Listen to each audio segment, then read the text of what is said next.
เป็นอะไรโอ้ขายบ่น้องเงี้ยวนะจะไปขายบ่แม่น้องจะไปขายจะขายใช่นะเขาบอกเคยอยู่ดีมีแฮงคือคนอื่นคอยต้องทุกข์แบบที่เบิ่งแยงแม่เพราะแม่บ่ได้อืมอันเจ้านี่คือเราทึ่งกันบ่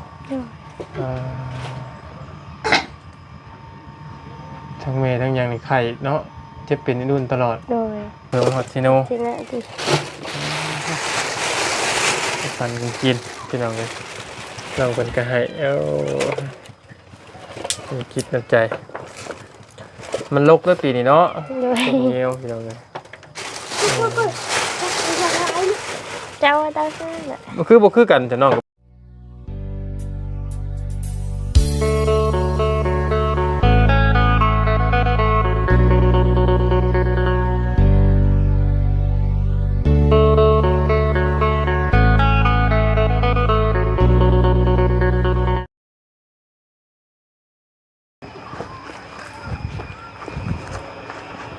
ป้าเท่าพี่น้องเนาะเอาทักทายกับสบายดีและสวัสดีพ่อแม่พี่น้องเนาะเบิดกุศลสุคนพี่น้องเลยเนาะเพราะว่าสิเป็นพ่อแม่พี่น้องฝั่งไทยหรือฝั่งลาวด้วยพี่น้องเด้อเนาะหรือว่าต่างประเทศพี่น้องเลยเอายินดีต้อนรับเข้าสู่ช่องของมะนาวชาแนลอีกคือเก่าพี่น้องเลยเนาะพอดีทั้งมะนาวเองมาบ้านน้องพรนั่นแหละพี่น้องเลยหรือว่าบ้านเทิมใหญ่พี่น้องเลยเนาะใหญ่พอสมควรอยู่ไดเนาะบ่ได้น้อยปานใดได้เราก็แต่คิดว่าบ่ยาวคิดว่ามีแต่อยู่เท่านั้นบัดมาทางนี้บัดกว้างเติบยังมันสุดฮอดไสน้องอ๋อใหญ่เติบอยู่ไดพี่น้องเนาะเพิ่นเราก็เอามาพอมาเจอกับบ่ยาวในตอนนี้พี่น้องอันจำได้บ่น้องปิ๊กบ่คือน้องติ๊กหรือน้องวิกนี่แหละพี่น้องเนาะปิ๊กเนาะ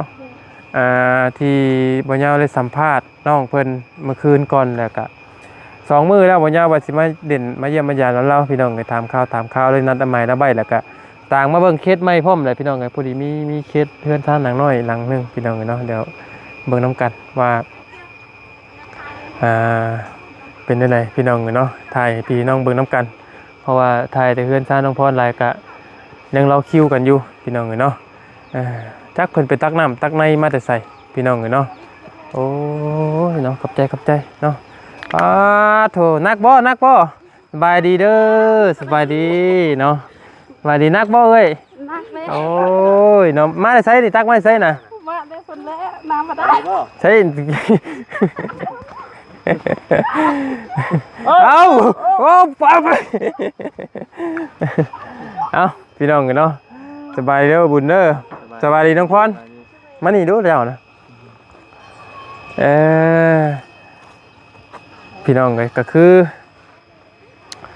บ่ได้รอฮอดพี่เด้ข่อยก็บ่ได้เคยรอมาฮอดพี่เทื่อเด้เนาะอันเทื่อนซ่านหนังนี่ก็แม่นเทื่อนเพิ่นบ่นี่น้องล่ะ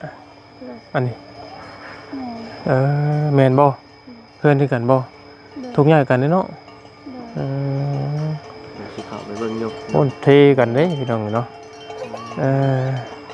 เอ้ามีแต่นั้นน่ะซะมีแต่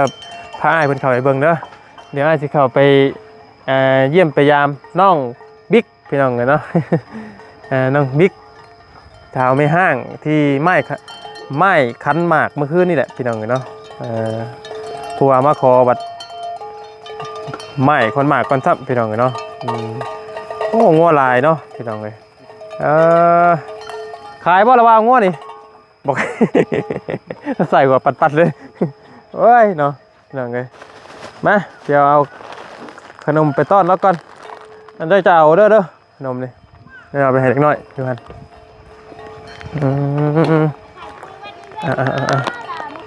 เอาพี่น้องเนาะพอดีมาเยี่ยมมายามเพื่อนซ่านเราพี่น้องโอ้เพื่อนเราก็ถือว่าเป็นเพื่อนอัน2 ชั้นเดียวพี่น้องเนาะแล้วก็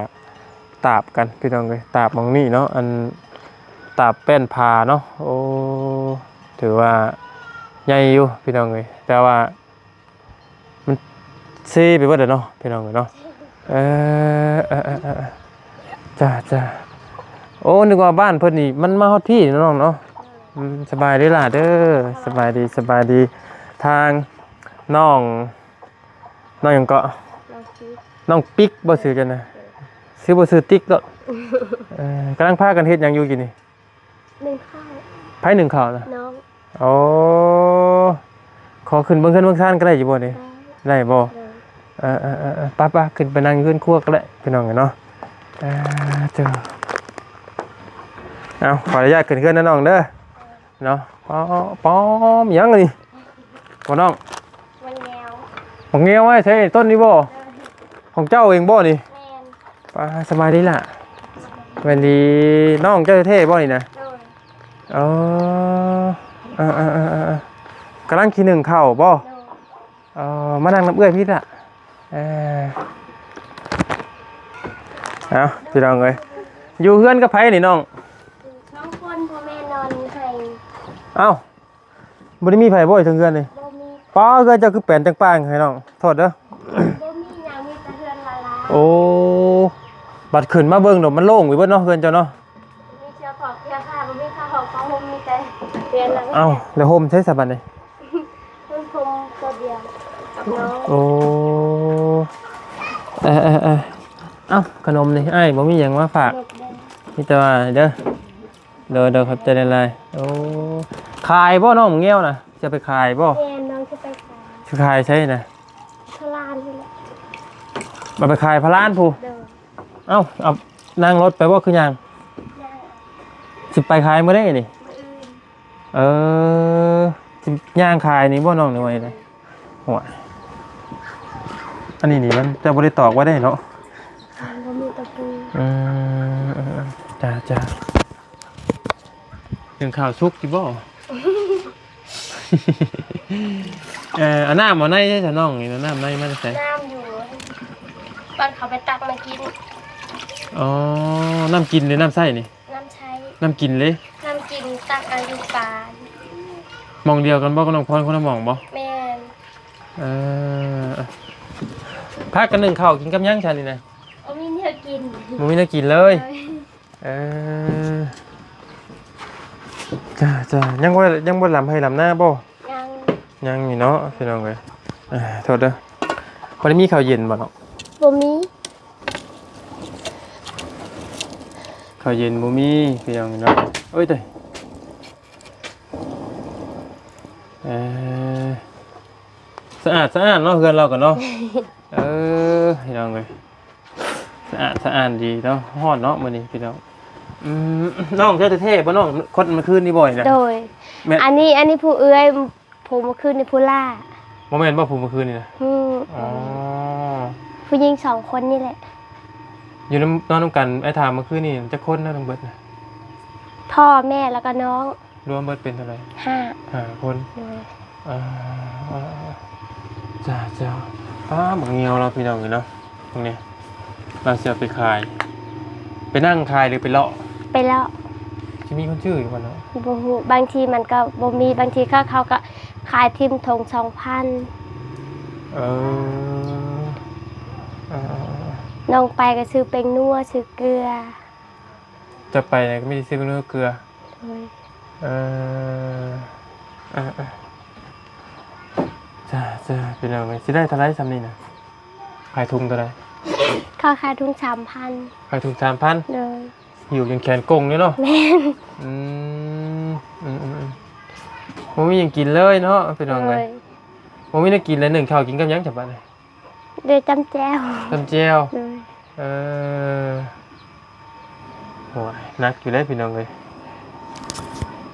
ต้นเดียวเลยเนาะ เลย ลกปีเจ้าขึ้นนะบ่ดินี่ ขึ้นเอา ให้ขึ้น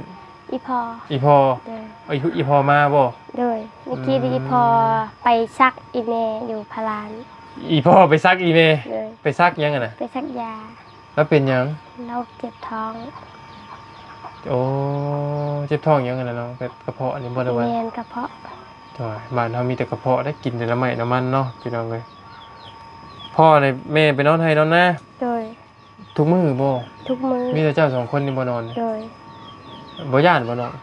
อืม เพื่อนเฮาเนาะสิย่านจังเนาะ โดย พุ่นแล้วถ้าฝนตกพุ่นแล้วสิได้ออกไปบ่ ออกไปหมด แบบฝนตกนี่ออกไปนอนหน้าเบิดบ่ โดย เพื่อนนี่จำเพื่อนห้างเลยเนาะ แมน อันนี้นี่เพื่อนพ่อเพื่อนแม่บ่น้อง โดยเหือนปู่เหือนย่า อืม ตั้งแต่ข่อยบ่ได้เกิดมา อันนี้นะ โดย ฮ่าท่าอันนี้น้องที่ชื่อยังอีล่ะฮะเอาหัวจะชื่อยัง ตั้งได้ ชื่อน้องยังลูกฮะเขาเฮียนอยู่บ่ ออกแล้ว เอ้าออกไว้แต่เป็นแล้วบ่ บ่มีเงินเหียน บ่มีเงินเฮียน โดย เฮียนในบ้านนี่แหละบัดนี้ แม่ นี่ น เออต้องใส่เงินได้เนาะพี่น้องเนาะในการทำการเฮียนก็จ้าพี่น้องเอ้ย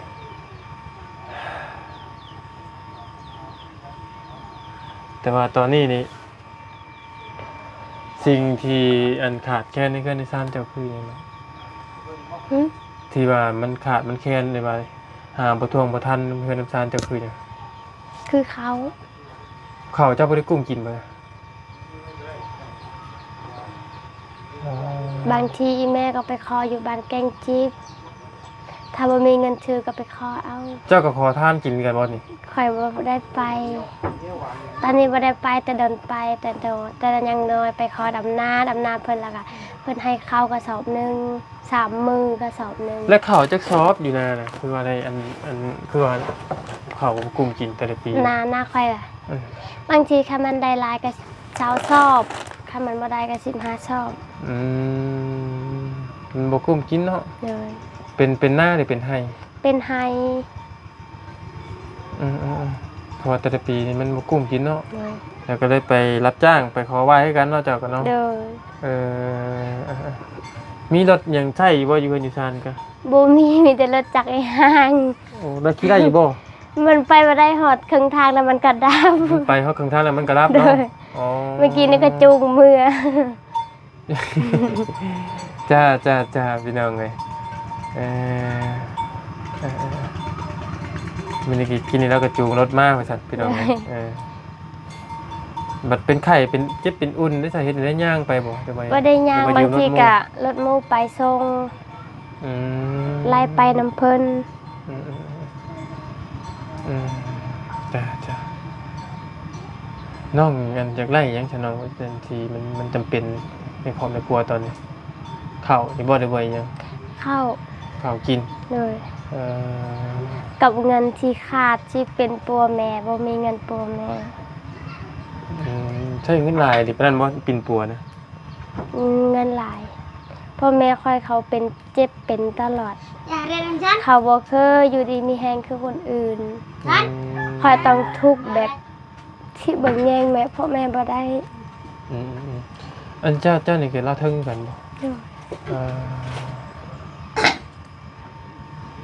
ทั้งแม่ทั้งหยังนี่ไข้เนาะเจ็บเป็นนู่นตลอด โดย เอ่อ ทั้งในตัวข่อยเองก็เป็นคนโชว์แล้วก็ยังแม่อีกซ้ำเติมแฮงบ่มีเวียกบ่มีเงินใช้ อ๋อทั้งเจ้ากับบ่แบบเจ็บเป็นอุ่นๆคือกันมันมาซ้ำแม่อีกเนาะ แม่น อืม แต่กี้ก็พ่อแม่เป็นคนโชว์เมื่อทั้งผัวทั้งเมีย และเหลือแต่ค่อยเลี้ยงน้อง2 คน เออทุกข์บ่อยล่ะเออจ้าพี่น้องหาเงินมาเลี้ยงครอบครัวนี่อันนี้บ่สาเหตุที่ว่าเพิ่นมาสู่ขอเจ้าบ่ไป แม่น อืมเพราะว่าเขาฮู้พะเยาแม่อยู่เนาะ น้อยแต่ถ้าค่อยไปถ้าเอาผัวแล้วไปอยู่เฮือนผัวแล้วบ่มีใครเบิ่งแยงแม่ อืมเอ้าดีแล้วแหละพี่น้องกตัญญูต่อพ่อแม่เตือนบ่ถือว่าเจริญอยู่ดอกพี่น้องคนไหนที่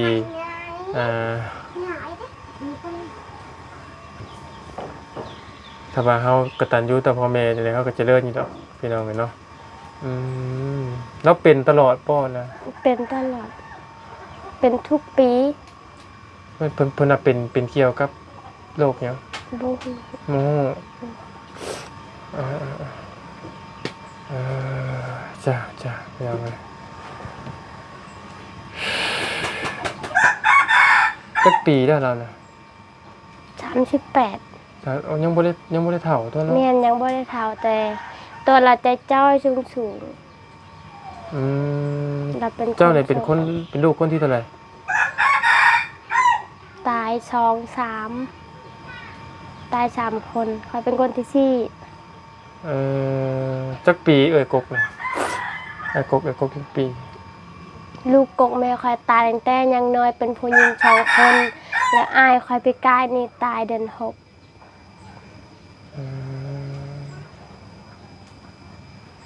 จักปีนะผู้ใหญ่จังน่ะ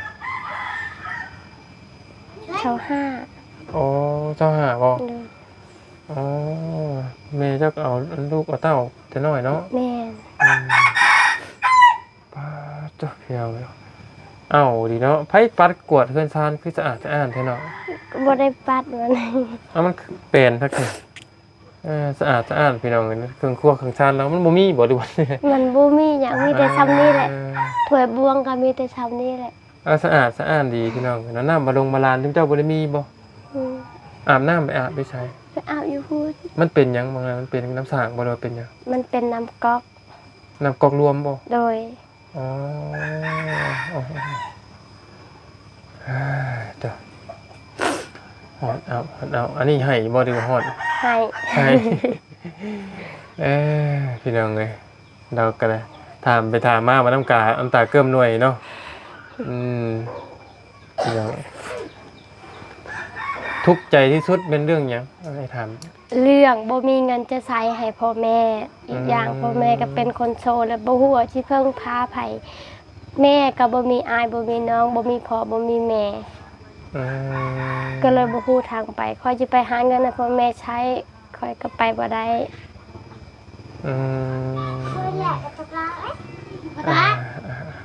จ้าทุกข์ใจเป็นเรื่องนี้เนาะพี่น้องเลยแล้วก็ข้าวน้ำจำปาพ่อกินแต่ละปีเนาะ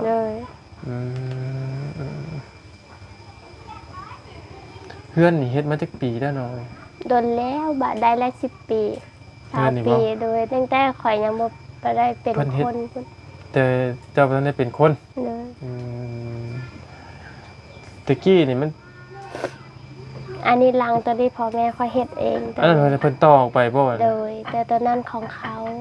ของไผอีกแหละ ของปู่ของย่า อ๋อจะอยู่กับปู่ย่าก็อยู่บ่ตอนนี้ อยู่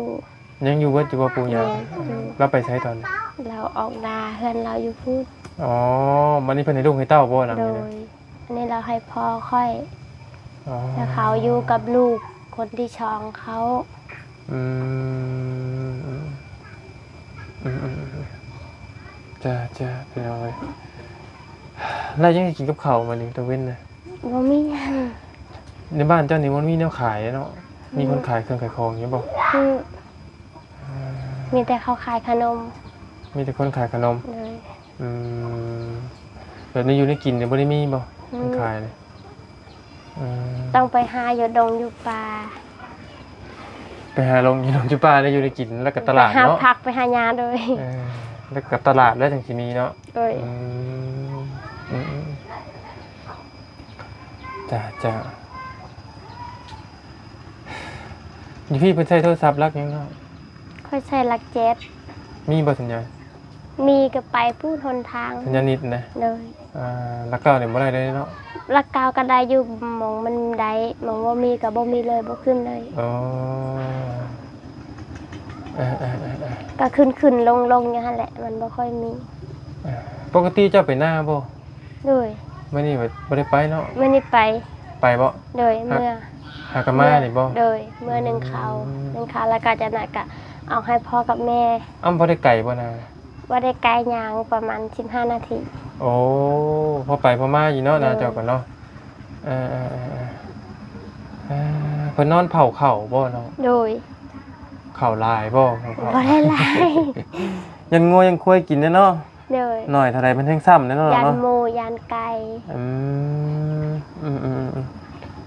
หน่อยเท่าไรมันแท่งซ้ำยังนักแล้วพี่น้องเลยฮึบโอ้ระวังเลยหล่าเด้อเฮ็ดแนวหนึ่งข้าวไหม้นะนี่บ่เพิ่นเฮ็ดไหม้บ่แนวหนึ่งข้าวนะ โดย โอ้จ้าพี่น้องเลยพอดีฮู้จักน้องกับเพิ่นกับน้องก็พอดีเป็นเทื่อที่3นี่พี่น้องเนาะเพราะว่ามื้อนี้ไปเป้าบ่มื้อนี้ก็ ไป ไปตลอดบ่ โดยไปทุกมื้อ จังได๋ก็ไปได้ติ ไป อื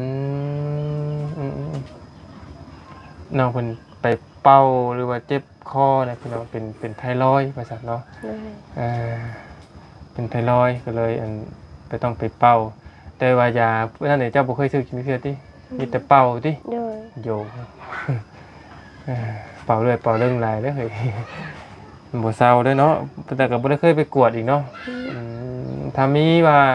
สมมุติว่ามีผู้ใหญ่เพิ่นฝากเงินฝากคำมาให้พระให้เจ้าไปหายุงหาหมอจะไปบ่ ไป อ๋อบ่ย่านเข็มบ่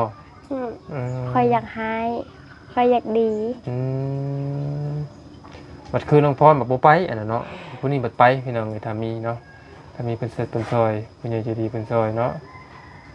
อันนี้ถามเพื่อความสมมุติไว้ซื่อเจ้าได้เข้าโรงเรียนหนังสืออยู่บ่ เขาคอยเขาแต่เดินๆคอยเขา4 ปี พอ แล้ว อ่านได้อยู่แล้ววะ อ่านได้อยู่ อืมพอหมู่บ่ตัวบ่ได้เนาะ เอ้ย ส่วนมากกับพิมพ์ในโทรศัพท์มันแหละพี่น้องตัวหนังสือเฮาสิบ่ได้ค่อยสิบ่ค่อยได้อันเขียนปานใดหรอกส่วนมากพี่น้องเนาะเอาก็คือสิบ่ได้แนะนำตัวหรอกพี่น้องเลยเพราะว่าทางน้องเพิ่นพอฮู้จักทีมงานอยู่เนาะพี่น้องเอ้ย เลย ในทีมงานพอฮู้อยู่พี่น้องเป็นฮู้จักทางบ่ยาวแล้วก็บ่เตียงบ่ลี่ว่าซั่นเนาะพี่น้องเอ้ยน้องเพิ่นติดตามมาได้1 ปีแล้ว เลย ไปติดตามอยู่ใช่น้องพออยู่บ้านมันบ่มีสัญญาณ น้องไปเห็นงานเลยน้องเห็น อ๋อ น้องเห็นอายไปอยู่บ้านพูนอยู่ใส่กะที่เฮือนเขาน้อยๆหั่นน่ะแล้วเขาก็ติดตามตลอด เฮือนหลังน้อยๆเจ้ามาแต่เฮ็ดเวียกนี่ดนนะบ่จะได้เดือนนะ บ่โดนคอยมาวันที่7 เดือนนี้บ่ โดยเดือนนี้แหละ อ๋อ คอยตายมาแต่เฮ็ดงานพุ่น ตายมาแต่เฮ็ดงาน เลย ตายแบบไหนน้อง คอยตายค่าคืนคอยเป็นสลบ เป็นหยัง คอยสลบ สลบเป็นหยังคือเป็นสลบ คอยบ่ฮู้คอยย่างไปดีๆ มันก็เป็นลมเป็นชั่วโมง มันต้องมีสาเหตุติเฮ้ย อันนี้ สลบอยู่ไส สลบอยู่งาน เฮ็ดงานหยังว่าอะไรบ่ เขามาส่งคอย อ่า เขามาส่งอยู่ฮอดผาลานแล้วพ่อแม่คอยมารับเอา เฮ้ยมันต้องมีสาเหตุที่น้องว่าเกิดจากหยัง บ่ฮู้ น้องไปกินหยังพิษบ่ อืม เป็นแล้วจังมื้อสลบจังมื้อ มื้อเดียว ตื่นมาแล้วอยู่ฮอดบ้านเลย แม่น ว้าย ตื่นมาแล้วก็ไปซื้อไปเลาะตลาดประมาณ7 โมงแล้วมันมืด มันวินหัวแล้วมัน ตอนล่าสุดที่น้องก่อนที่ตอนสิสลบน่ะน้องอยู่ไส อยู่ตลาด ตลาดเวียงบ่อยู่เวียงจันทน์บ่ โดย ไปซื้อเครื่อง แม่น แต่มันบืบเลย แม่น ไปกับไผ ไปกับหมู่ ยังดีมีหมู่เนาะ โดย อ่าหมู่บ้านเดียวกันบ่ได้ไปไหน บ้านอยู่ตลาดหลุม โอ้แต่ว่าอยู่แถวเดียวกันบ่ โดย หมู่ก็มาส่งกันมากัน แม่ บ่ นมาส่งจนฮอดพ่อแม่ นั่งรถยังมา นั่งรถเมล์มา บ่ว่าเจ้าก็สิบ่ได้บ่อันฮู้เมื่อเลยว่าฮอดบ้านพี่ พ่อเมื่อฮอดเซโน มาฮู้เมื่ออยู่ไสนะจังหวัด ตัวเซโน สิโมสิโน เซ ฮู้ โน ว่า พักอันนี้แหละเซโน ตั้งใจสิมาอยู่บ่หรือว่าบ่ ตั้งใจจะเมื่อแล้ว เพราะว่าเขาเป็นลมอยู่งานแล้วโมก็ตั้งใจเมื่อส่งแล้ว อื โมว่ายานมันเป็นแห้งกว่านี้ แล้วเขาก็มาส่ง โอ้นักเลยพี่น้อง มันเป็นโรคอิหยังนี่เนาะพี่น้อง มันยังโบหัวเป็นลงอย่าง สลบสลายไปเลยพี่น้องเลย ตายขาครึ่ง เออ อันตรายพี่น้องเลยเนาะเอามีแต่นั้นนะน้องเด้อ โดย เนาะ โดย เพื่อยันมามันคำมันมืดเนาะ โดย บักแง้วนี่ให้เจ้าขายได้ดีๆเด้อ โดย อ่า ไอเอาบ่ ฮะ ไอเอาบ่ เอาจะบัตรสิไปขาย เอ้ยเรืออยู่หือบักหลาย มักในกระสอบก็แม่นบ่นะ ๆโดยเดี๋ยวน้องจะเอาให้ น้ำฮะอีกแล้วน้องเพิ่นก็มีน้ำใจอีกแล้วพี่น้องเนาะชมบ่คือว่า เจอทันยางหวานอยู่ หวานอยู่บ่ โดยไอลองกินดู จะ กิ กิ น นอยู่ ยางปืนห้าแหละ นี่ถุงยางบาทนี่พี่น้องเนาะ กินทันยาง แม่ ปืน ดีเนาะ อันนี้ผู้นี้ไปเมื่อคืนนี่น่ะ ผู้นี้บ่ โดย ป้าหอนเอาดีพี่น้องเนาะเพื่ออะไรพับเลยป้าเลยมาจูไฟอูดกันบะชิป้าเลยตีเพิ่นก็นั่งกิน1 ข้าว 1 น้ำพี่น้องเนาะทางมายาวัดพากัน เยี่ยมน้องเพิ่นนั่นแหละพี่น้องเพราะว่านัดน้องเพิ่นไว้2มื้อแหละเนาะก็เลยมื้อนี้ทุกมื้อขี่รถจักรมามื้อนี้พักขี่รถจักร ตอ มา นเอานะตอนเอา บ่ต้องเอาหลายเด้อ เลย เอาพอทำได้พอได้กินเมื่อทางก็พอแหละพี่น้องเพราะว่าคือมาขี่รถจักรมาแหละมันสิบ่มีหม่องใส่ อ๋อ นั่นแหละเพิ่มฮอตซิโน จริงนะดิ ปันกินพี่น้องเลยน้องเป็นกระหายคิดในใจมันลกแล้วปีนี้เนาะ เลย พวกเงี้ยวพี่น้องเลย เจ้าตาซ่าน่ะ มันคือบ่คือกันแต่น้องกับเบื่อย บุก ไปคนละคนคนละอย่างเลย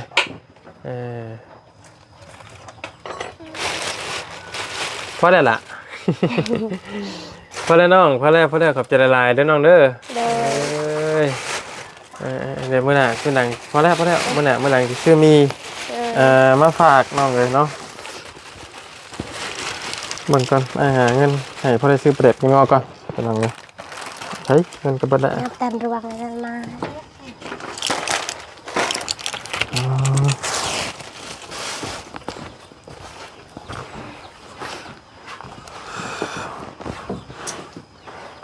มันห่อนมันเอาดีพี่น้องเลยมานี่ห่อนแบบอะไรพับเลยเนาะเอามีตะวันนั่นน้องเด้อไอ้มาเยี่ยมมายาม เลย คือแต่มีพวกอย่างที่จริงไอ้มีอย่างอยู่แต่ว่ามันถือมาบ่ได้เพราะว่าพวกมาขี่รถจักรมาเนาะพอดีมีอย่างก็มีอยู่พอดีมันนี่มีแต่ขนมมาให้ก่อนเนาะ เลย กับมีแต่เงินนี่มีแต่ ขอบใจ เอาไว้ซื้อปลาแดกเป็นนัว เล เด้อย เลยขอบใจเลย มีแต่ขอบใจผู้ใหญ่เพิ่นผู้แหละอันนี้เป็นเงินผู้ใหญ่เพิ่นที่เพิ่นเอาไว้ให้บ่ยาวช่วยเหลือเบื้องต้นเนาะเห็นผู้ที่เพิ่นทุกข์ยากเพิ่นผู้ใหญ่เพิ่นอยู่ทางฝั่งไทยอยู่ตลาดไทยมีแต่ฝากขอบใจขอบคุณเพิ่นเลยพรจะใช้เพิ่น ขอบ เป็น ใจ เนาะ เด้อที่ช่วยเหลือลูกขอบใจละลาย โดยพี่น้อง ธุ สาธุ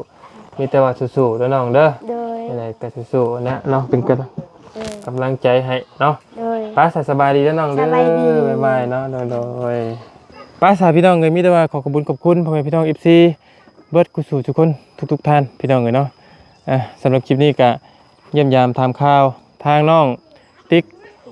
พี่น้องเลยเนาะบ่ได้สอบเลยบ่บุญเนาะเพิ่นเช้าแล้วกำลังใหญ่อยู่แต่ใหญ่ก็ใหญ่แบบห่างๆนะพี่น้องเนาะแล้วก็ขึ้นไปทางเรือนเนี่ยโอ้พี่น้องเลยเนาะเป็นเติร์ดอยู่บ่ได้มีหยังใหญ่แต่เฮือนคือใส่ในเป็นเติร์ดพี่น้องเนาะสำหรับคลิปนี้มีแต่ว่าบ่ยังขอจบคลิปเพียงนี้เจอกันในคลิปหน้าเด้อพี่น้องเด้อเนาะขอบคุณในไลน์อยากคิดอยากซอยน้องเพิ่นก็ยินดีพี่น้องเลยเนาะไปละพี่น้องเลย